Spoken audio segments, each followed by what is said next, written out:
Kinikilala ko ang kanilang mahalagang ambag sa pagbuo ng panukalang ito at ang iisang layunin naming maprotektahan ang ating mga kabataan sa harap ng lumalawak na panganib sa digital na kapaligiran.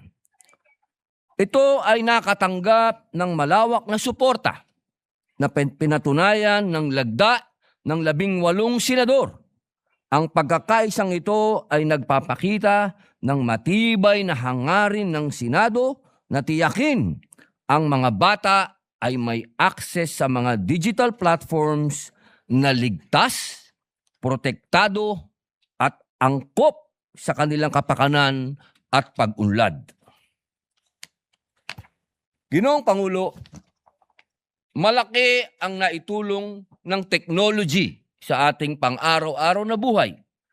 Ang social media ay naging mahalagang bahagi na rin ng edukasyon, negosyo at malayang pagpapahayag ng opinyon. Ngunit, kasabay ng oportunidad na idinulot nito ay ang mga panganib na hindi natin maaaring ipagwalang bahala.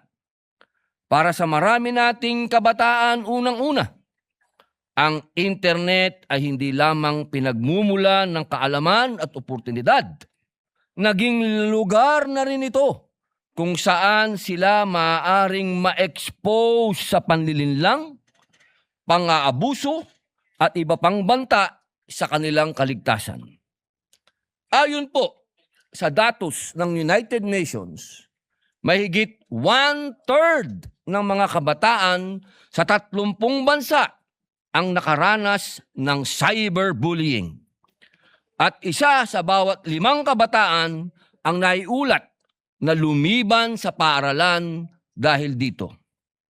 Sa Pilipinas naman, ipinapakita ng pinakahuling pambansang datos na halos kalahati ng mga batang edad 13 hanggang 17 ang nakaranas ng cyber violence.